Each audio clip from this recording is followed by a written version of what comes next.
Go. Hi there, Steve here to answer your questions with my sidekick, Kieran. Hello, everyone. So we may as well get right into it. Yeah, okay. So we have a lot of good questions this week. Okay. The first one is, do you recommend focusing on communicating instead of perfection? Absolutely. Perfection is unachievable. There's no language that I speak to perfection, Okay. even including English. The whole thing is communicating because it makes it real. You have a real purpose. For learning the language, you want to communicate with other people. You make a mistake, as long as your message is coming across and you understand what they're saying, that's what it's all about. It's not about perfection. Excellent. All right, so the next one is, if my native language is Spanish, do you think French would be an easy language to learn? Yes.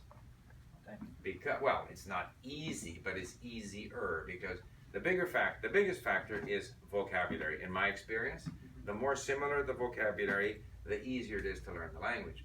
So French and Spanish, I don't know what the number is, 85% of the vocabulary is recognizable. I mean, it's written different, it's somewhat different, but it's more or less there. However, you can't assume that because, was he saying he spoke French or Spanish? They actually speak Spanish. Speak Spanish. Well, you can't assume that it's going to be easy because, in fact, each of these, even like Portuguese and Spanish, there are parts of the grammar that are different and words that mean slightly different things. So you can't assume that you're going to ace it. But you have such a big advantage because 80% of the vocabulary you'll recognize. All right. So it's never easy, but it's easier. Okay. All right, moving to the next one. In Mandarin, do you suggest learning traditional Chinese characters or simplified characters? It depends on your needs and interests.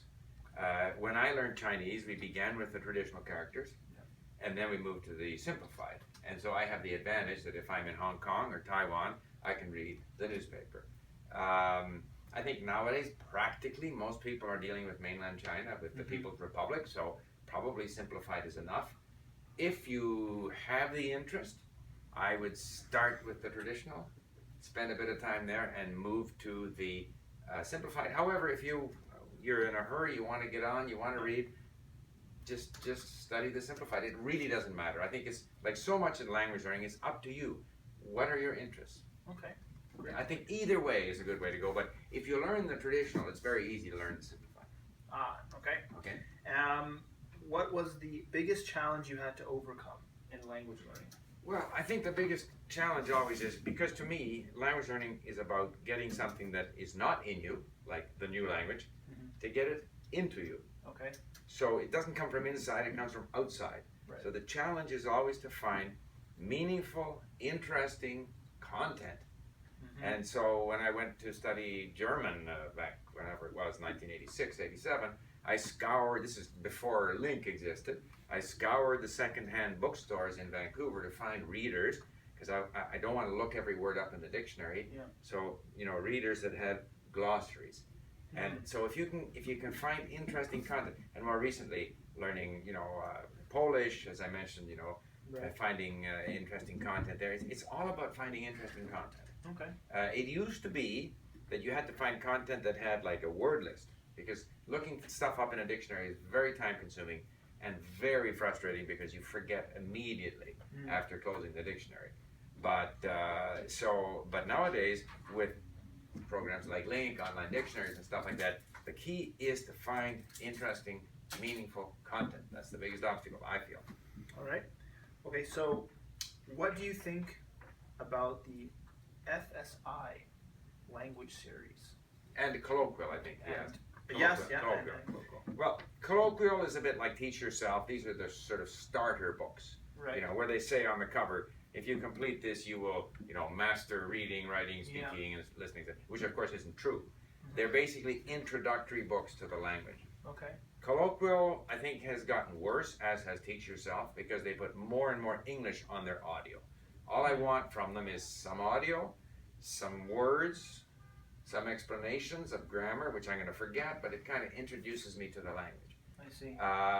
I find now I need those kinds of books less and less, but I still buy them because they're handy to have. So colloquial, Teach Yourself, those are introductory books. You buy them, you go back to them time and time again in your learning. FSI is different. FSI is sort of like a system based on sort of very repetitive drills.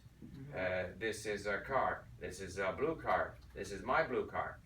I find those deadly boring. I got some, with all due respect to FSI, I got some for a couple of languages. I just couldn't stay with it. Okay. It gets back to this idea, and this is applicable to colloquial as well. Meaningful, interesting content. So important. Yep. So you can do a little bit of FSI, but I can't do it. Okay. I can't do it. So again, I think that's could be part of your language learning program. Yeah. But to me, the biggest part of my time is spent, again, listening and reading to meaningful content. Nice. Using link, of course. And I think this next point actually kind of ties in. Do you use a monolingual dictionary? This one user says, I think he wants to start using that from low to intermediate, and it helps him to become fluent faster in the target language. Is that true? I only use in other words, I will always use a bilingual dictionary. Okay. Until I am so good in the language that it's almost like my native language. In which case I don't care. But most of the time you're looking for a quick, and again in link we use the term hint, because when you see the meaning in the dictionary, that's not the complete range of meaning of that word. Right. But it gets you started. So you see the word in this context and that context. I don't want to read, and I have used monolingual dictionaries, and I end up with a bunch more words that I don't know. So here's a word I don't know. I look up, and in the language, I'm learning Polish, and I look up a Polish definition of that word, and there's more words that I don't know. To me, a lot of people claim that using a monolingual dictionary is good. I have never found that to be the case, and I don't use them. I use bilingual. It can be bilingual to French, or a language that I speak very well. But if I'm learning Polish, I won't use a Polish dictionary. Okay. You said in the past that French is one of your strongest languages. So with that, do you ever keep learning new French words and vocabulary with authentic sources, such as Le Monde or whatever? Monde No, I mean, my French is at the point where, it's good enough. Right.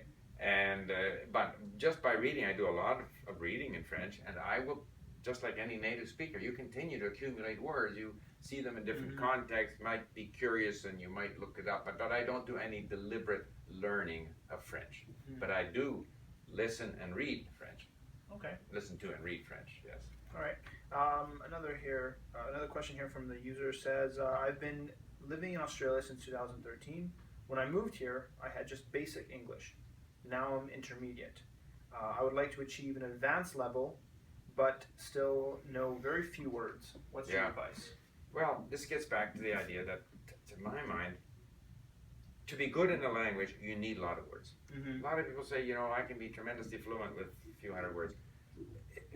This person here, I don't know if it's a he or a she, if they're living and working in Australia, and they're surrounded by native English speakers who have a large vocabulary, depending on their level of education, 40, 50, 60,000 words, you're going to be communicating with those people. You need a large vocabulary. So,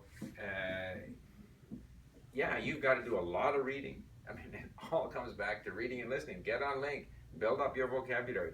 When I study Russian, Polish, Czech, I want to drive that known words number up to, as I've said, my goal in Polish is I want to get over 30,000 words in Polish. It's just, you got to have that vocabulary. And if you acquire the vocabulary through listening and reading, your brain is also getting used to the language. Right. So you've got to read. You got to read novels in the language. I meet immigrants here, and they say, I can read fine, but I can't speak. And you read fine. I say, have you read a novel? No. Well, get to where you can read a novel, and you can enjoy reading a novel in the language. Right. Okay. Well, that was it for. Okay, we did it. Yeah. All right. Keep your questions coming, and keep up the good work and the challenge. See you guys next week.